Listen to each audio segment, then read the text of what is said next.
TCC 1299 Rewards from God. TCC 1299 Récompense de Dieu. Père, nous te disons merci pour cette opportunité et la proportion de regarder dans ta parole. Nous invitons l'enseignant de l'Église, le Saint-Esprit, d'accomplir son ministère comme nous nous assemblons. Seigneur, nous te demandons d'oindre la parole qui sort de ma bouche pour qu'elle trouve des racines dans les cœurs de toute personne qui va l'écouter. Père, je te prie pour l'illumination, la révélation, la compréhension dans la pensée de tous ceux qui vont l'écouter. Seigneur, je te remercie de m'avoir fait ministre du Nouveau Testament et je te dis merci pour le succès de ce message du fait que le Saint-Esprit est l'enseignant. Merci Seigneur, cela ne dépend pas de moi mais tout dépend de toi, et tu es fidèle. Nous te donnons la louange et te rendons grâce dans le nom de ton Fils Jésus-Christ. Amen. Gloire à Dieu. Lorsque Jésus était sur terre, il a appelé les gens à le suivre, l'imiter, copier son exemple. Et il leur a dit d'apprendre de lui. Le sermon sur la montagne est l'enregistrement du Nouveau Testament le plus long de ce que Jésus a enseigné. Mt 6, 7, 8.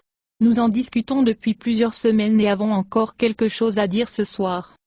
Jésus a prononcé le sermon à la plupart des Juifs qui, sur la base des écrits de l'Ancien Testament, les prophètes s'attendaient à ce que Dieu établisse son royaume visible et éternel sur la terre.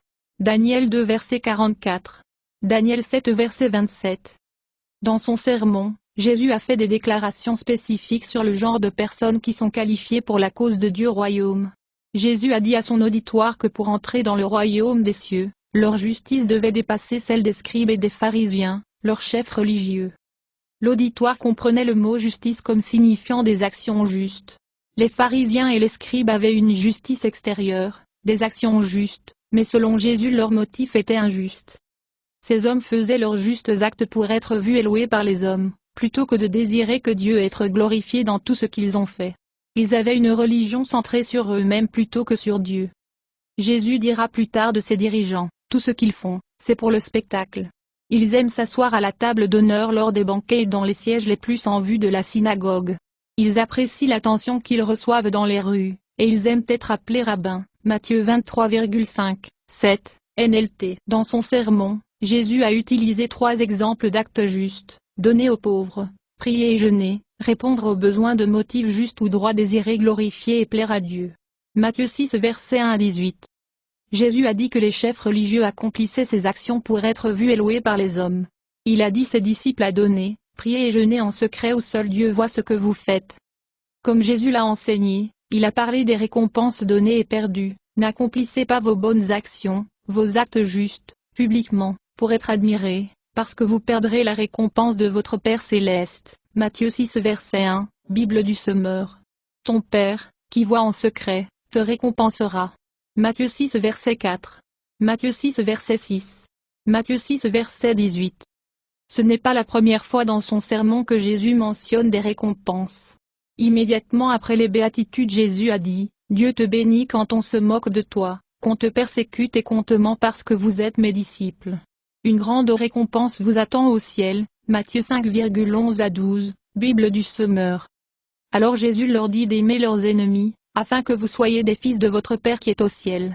Car il fait lever son soleil, ainsi que le mal et le bien, et envoie la pluie sur les justes et les injustes. Car si tu aimes ceux qui t'aiment, quelle récompense as-tu? Matthieu 5,45 à 47, version standard en anglais. L'un des thèmes de tous les enseignements de Jésus pendant son ministère de plus de 3 ans était que ce que vous faites dans cette vie affecte la vie à venir. Par conséquent, ce qui compte le plus n'est pas ce que les gens pensent de toi, mais plutôt ce que Dieu pense de toi. Il te récompensera pour ta dévotion et tes actions. Nous avons passé la moitié de cette année à parler de l'importance de devenir comme Jésus dans le caractère et les actions, puisqu'il est le modèle pour la famille de Dieu. Dieu veut des fils et des filles qui soient comme Jésus. Romains 8 verset 29. Dans le cadre de notre discussion, nous avons souvent lu le passage où Jésus dit à ses disciples qu'ils doivent se renier et le suivre, l'imiter, chercher à être comme lui. Matthieu 16 verset 24. Si quelqu'un désire être mon disciple, qu'il se renie lui-même, c'est-à-dire qu'il ignore, qu'il perde de vue de lui-même et oublie lui-même ainsi que ses propres intérêts, prendre sa croix et me suivre, s'attacher fermement à moi, suis entièrement l'exemple de mon vivant et si besoin est aussi celui de ma mort. Amen. Notez ce que Jésus a dit dans la dernière partie de ce passage. Car moi, le Fils de l'homme, je viendrai en gloire de mon Père avec ses anges, et ils jugeront tous les peuples selon leurs œuvres. Matthieu 16 verset 27. Après le retour de Jésus au ciel, tous ses apôtres, ses témoins oculaires, ont prêché ce même message. Notez certaines choses que l'apôtre Paul a écrites dans ses lettres, épîtres, aux chrétiens. 2 Corinthiens 5 versets 9 à 10. Notre but est de lui plaire toujours. Car nous devons tous nous tenir devant le Christ pour être jugés. Nous recevrons chacun ce que nous méritons pour le bien ou le mal que nous avons fait dans nos corps. Bible du Semeur. Romains 14 verset 10. Pourquoi méprises-tu, juge, un autre chrétien? Souviens-toi, chacun de nous va nous tenons personnellement devant le siège du jugement de Dieu. Oui, chacun de nous devra donner un compte rendu à Dieu. Bible du Semeur. Avant de continuer à travailler sur le sermon sur la montagne, nous devons aborder la question de récompenses données et les récompenses perdues, ainsi que le fait qu'un jour de jugement nous attend. Et nous devons vivre avec cette conscience. Nous pourrions faire des séries sur le jugement et les récompenses, mais nous n'y allons pas. Cependant, nous devons en faire quelques-uns de points à ce sujet afin de profiter pleinement des enseignements de Jésus dans le sermon sur la montagne. L'idée que vous êtes responsable devant Dieu de vos actions même après être devenu chrétien n'est pas un sujet populaire aujourd'hui. Mais c'est l'enseignement clair du Nouveau Testament. Comment vivre en tant que l'appartenance à une confession chrétienne est important. Je ne veux pas culpabiliser ou effrayer qui que ce soit inutilement, mais la façon dont vous vivez votre vie a un impact, pas seulement sur cette vie, mais sur la vie à venir. Tout d'abord, permettez-moi de clarifier 2 points. Il y a 3 choses que les bonnes actions, ou bonnes œuvres, ne peuvent pas faire pour vous. Elles ne peuvent pas faire en sorte que Dieu t'aime encore plus, ils ne peuvent pas te sauver. Et ils ne peuvent pas t'aider à te débarrasser de vos péchés. Dieu vous aime et était prêt à mourir pour vous et pour vos péchés sans vos bonnes œuvres. Il y a 4 choses que les bonnes actions, ou bonnes œuvres, peuvent faire pour vous. Elles plaisent à Dieu. Ils apportent la récompense. Ils vous rendent plus semblable au Christ. En apportant la gloire à Dieu. Lorsque ce sujet est abordé, les gens se demandent immédiatement, est-ce que tu me dis que je peux perdre mon salut et finir en enfer? Le fait que cette question soit même soulevée de cette manière est dû à une incompréhension fondamentale de l'Évangile et pourquoi Jésus est venu dans ce monde. Jésus n'est pas mort pour nous sauver de l'enfer, bien que cela soit un grand résultat de ce qu'il a fourni par le biais de sa mort sacrificielle. Jésus est mort pour le péché afin d'ouvrir la voie à la transformation des hommes et des femmes en de saints fils et filles qui lui ressemblent par le caractère et la conduite. Tite 2 versets 11 à 14. Une fois que nous plions le genou à Jésus comme Sauveur et Seigneur, un processus de transformation s'accomplit par la puissance du Saint-Esprit commence en nous. Mais ce processus nécessite notre coopération. Philippiens 2 versets 12 à 13. Mettez en action l'œuvre salvatrice de Dieu dans vos vies, obéissant à Dieu avec profondeur, révérence et peur. Car Dieu agit en toi, te donnant le désir de lui obéir ainsi que le pouvoir de faire ce qui lui plaît. Bible du Semeur. Oui, le sacrifice de Jésus était le sacrifice parfait, une fois pour toutes, qui assure notre salut de la culpabilité et punition du péché. Et il n'y a rien de plus que nous devons ou pouvons faire à cet égard. Mais la Bible est très claire sur le fait qu'en tant que croyants en Jésus, nous sommes censés devenir de plus en plus semblables au Christ. Nous devons nous débarrasser de certains comportements et attitudes et en adopter de nouveaux. Dans le sermon sur la montagne, Jésus a dit que ses disciples doivent être parfaits, mais vous devez être parfaits, comme votre Père qui est aux cieux est parfait. Matthieu 5 verset 48. Parfait ne signifie pas que tu ne fais plus d'erreurs. Le mot traduit parfait vient à partir d'un mot qui signifie un but ou un objectif. Quelque chose est parfait s'il atteint ou réalise la fin ou but pour lequel il a été conçu ou créé. Vous avez été créé pour être semblable au Christ. Vous pouvez être parfait avant d'être pleinement semblable au Christ dans votre caractère si votre but ou intention est selon Dieu, dans tout ce que vous pensez, faites et dites, car les motifs et l'intention précèdent les actions. Les motivations donnent aux actions leur valeur morale. Les pharisiens avaient des actions justes, mais des motifs égoïstes. Peu importe comment tu pourrais avoir du mal, si ton cœur ou ta motivation est de plaire à Dieu, tu vas dans la bonne direction. Le parfait concerne votre but ultime, plaire à Dieu ou vous faire plaisir à vous-même dans tout ce que vous faites.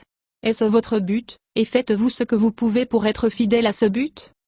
Paul a écrit, « Je ne veux pas dire que j'ai déjà accompli ces choses ou que je les ai déjà faites atteint la perfection. Mais je continue de travailler en vue du jour où je serai enfin tout ce que Jésus-Christ me sauve pour et veut que je sois. » Philippiens 3 verset 12, Bible du semeur. Paul a comparé la vie chrétienne à une course, et a fait valoir que tous les athlètes pratiquent la maîtrise de soi ainsi qu'ils peuvent gagner le prix à la fin de la course. Et les chrétiens doivent faire de même. Corinthiens 9 versets 24 à 27. Ils le font pour gagner un prix qui disparaîtra, mais nous le faisons pour un prix éternel. Alors je cours droit vers le but avec un but à chaque pas. Je discipline mon corps comme un athlète, l'entraîner à faire ce qu'il devrait. Sinon, je crains qu'après avoir prêché aux autres, je pourrais moi-même être disqualifié. Bible du semeur. À la fin de sa vie, Paul pouvait dire : le temps de ma mort est proche, j'ai combattu un bon combat, j'ai terminé la course, et je suis resté fidèle. Et maintenant le prix m'attend, la couronne de justice que le Seigneur, le juste juge, me donnera en ce grand jour de son retour. Et le prix n'est pas seulement pour moi, mais pour tous ceux qui attendent avec impatience son glorieux retour. 2 Timothée 4 versets 6 à 8, selon la Bible du semeur. Quelles récompenses nous attendent?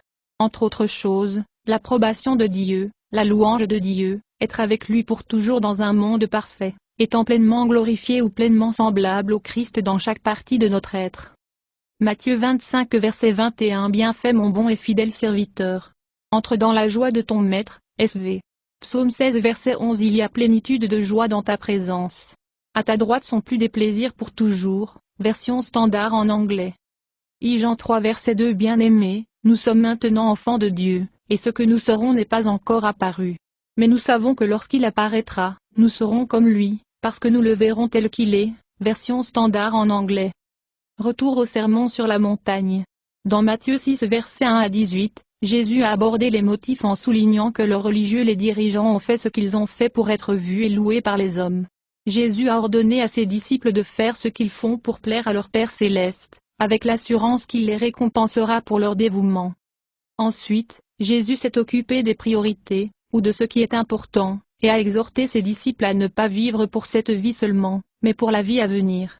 Nous avons examiné cette section la semaine dernière, Matthieu 6 versets 19 à 34.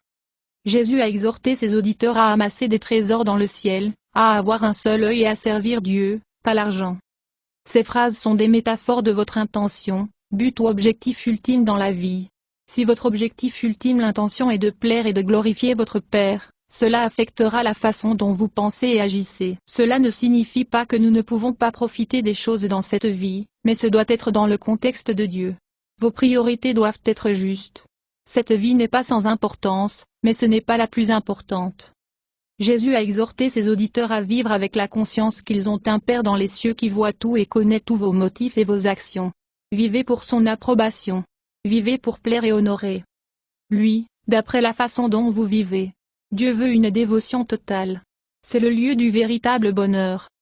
Jésus leur assura que, comme ils cherchent d'abord le royaume de Dieu et sa justice, notre Père céleste leur fournira les matériaux dont ils ont besoin pour vivre. Matthieu 6 verset 33. Mais cherche, vise et efforce-toi, d'abord de tout son royaume, et sa justice, sa façon de faire et d'être juste, et alors toutes ces choses prises ensemble vous seront données en outre, la Bible amplifiée. Ensuite, dans le contexte de leur dire de vivre leur vie avec la conscience qu'ils ont un Père céleste qui prend soin d'eux et les récompensera pour leur dévotion, Jésus a donné plus de détails sur la façon dont les disciples devraient traiter leurs semblables. Jésus a abordé la question de juger les autres. Matthieu 7 versets 1 à 5. Nous avons discuté de ce passage en détail il y a quelques mois. Révisez les leçons TCC 185 à TCC 189, si nécessaire. Jésus a parlé d'un homme avec une poutre dans l'œil qui essayait d'enlever la poussière de l'œil d'un autre homme. Jésus l'a traité d'hypocrite. Nous avons fait valoir que Jésus n'a pas dit que nous ne devons jamais juger. Juger signifie former une opinion. C'est une partie naturelle et nécessaire de l'interaction humaine. Jésus nous dit comment juger. Jésus mettait en garde contre les jugements sévères, critiques et condamnatoires prononcés depuis une position de supériorité comme ce que faisaient les scribes et les pharisiens. Ils étaient fiers et s'élevaient au-dessus des autres. Jésus parlera plus tard d'un pharisien qui jugeait un percepteur d'impôts. Le pharisien pria, « Je te remercie toi, Dieu, que je ne suis pas un pécheur comme tout le monde, surtout ce percepteur d'impôts là-bas. Car je ne trie jamais, je ne pêche pas, je ne commets pas l'adultère. Je jeûne 2 fois par semaine, et je te donne 1/10 de mon revenu. » Luc 18 versets 11 à 12, Bible du semeur. Puis Jésus dit à son auditoire de continuer à demander, de continuer à chercher et de continuer à frapper, ou de persévérer dans la prière parce que vous avez un Père céleste qui est meilleur que le meilleur Père terrestre. Matthieu 7 versets 7 à 11. Notre Père donne de bonnes choses à ceux qui le demandent. Si vous demandez du pain, il ne vous en donnera pas une pierre. Si tu demandes un poisson, il ne te donnera pas un serpent, et si tu demandes un œuf, il ne te donnera pas un scorpion. Luc 11 verset 12. Dans son exemple, Jésus oppose des choses qui se ressemblent. Dans cette région, il y avait peu de pierres calcaires sur le rivage qui avaient la même forme et la même couleur que de petites miches de pain. Le serpent est très probablement une anguille, qui était la nourriture interdite selon la loi, Lévitique 11 verset 12. Et là était un scorpion dans la zone qui, lorsqu'il était au repos, repliait ses griffes et sa queue à l'intérieur, et ressemblait à un œuf. La chose suivante que dit Jésus est, c'est pourquoi, tout ce que vous souhaitez que les autres fassent pour vous, faites-le aussi à eux, car c'est la loi et les prophètes. Matthieu 7 verset 12, version standard en anglais. En d'autres termes, à la lumière de ce que je viens de dire, lorsque vous voyez un défaut chez quelqu'un d'autre, traitez-le comme tu veux être traité lorsqu'un défaut ou une faille se trouve en toi. Jésus vient de leur rappeler qu'ils ont un Père céleste qui entendra et exaucera leurs prières. Il leur a assuré qu'ils peuvent demander avec certitude parce que, tout comme un père humain ne refusait la demande de ses enfants, afin que votre Père céleste ne refuse pas vos demandes. Jésus ne leur enseignait pas les techniques pour savoir comment obtenir une réponse à votre prière. Le point de Jésus est, puisque votre Père céleste vous traite avec miséricorde et grâce, comment ne pas vous traiter les uns les autres, n'est-ce pas? Vous n'avez aucun droit de refuser la miséricorde et la grâce aux autres. Jésus leur a déjà dit que leur Père céleste est bon envers le mal et le bien, et que ses enfants doivent exprimer leur Père à travers la façon dont ils traitent les gens. Et il a lié le fait de se pardonner mutuellement au pardon que Dieu leur a accordé quand il leur a dit de pardonner comme le Père nous pardonne. Matthieu 5 versets 45 à 48. Matthieu 6 verset 12. Matthieu 6 versets 14 à 15. Jésus commença son enseignement sur le jugement par « Ne jugez pas, afin que vous ne soyez pas jugés du jugement que vous prononcerez, vous serez jugés, et avec la mesure de votre utilisation, il sera mesuré à toi. » Matthieu 7 versets 1 à 2, version standard en anglais. Il y a plus dans sa déclaration que ce dont nous pouvons parler maintenant, mais encore une fois, Jésus dit sur nos actions, en particulier la façon dont nous traitons les autres, a des conséquences sur la vie à venir. La façon dont vous jugez les autres est la norme qui sera utilisée pour vous juger. Lorsque vous traitez les autres comme Dieu vous a traité, avec miséricorde et grâce, vous le reflétez et remplissez le but pour lequel vous avez été créé. C'est le point de Jésus. En conclusion, nous aurons plus de choses à dire dans la prochaine leçon, mais considérez ces pensées en terminant. Que fait cela ressemble-t-il à la vie réelle? Comment pouvez-vous chercher Dieu d'abord et lui plaire, tout en continuant à vivre dans ce monde? Au cours des 3 prochaines années suivant le sermon, Jésus répétera et développera les points qu'il a faits. À un moment donné, quelqu'un lui demandera quel est le plus grand commandement. Jésus répondra que nous devons aimer Dieu de tout notre cœur, de tout notre esprit et de toute notre âme, et aimer notre prochain comme nous-mêmes, parce que toute la loi de Dieu est résumée dans ces 2 commandements. Matthieu 22 versets 37 à 40. Cet amour n'est pas un sentiment, c'est une action. La première façon dont vous exprimez votre amour pour Dieu est par obéissance à son commandement de traiter les autres comme vous voulez être traités. Est-ce votre désir de plaire à Dieu dans tout ce que vous faites? Si votre réponse est oui, mais que vous n'y êtes pas parfait pourtant, soyez encouragés que Dieu voit votre intention de cœur, votre motif, et est satisfait de vous. Merci Seigneur pour votre merveilleuse parole que tu as choisie pour que ça passe par moi. Merci Seigneur de choisir des fils et des filles d'être conformes à l'image de Jésus-Christ et d'être faits comme tes enfants en caractère et en puissance, pour tout ce qu'on entend. Que cette leçon puisse nous donner le désir de rechercher et de grandir en Jésus-Christ dans cet endroit. Seigneur, nous vous remercions et nous vous servons sur votre scène, notre désir c'est de demeurer en toi au nom de ton Fils Jésus-Christ. Amen. Louez le Seigneur, louez le Seigneur.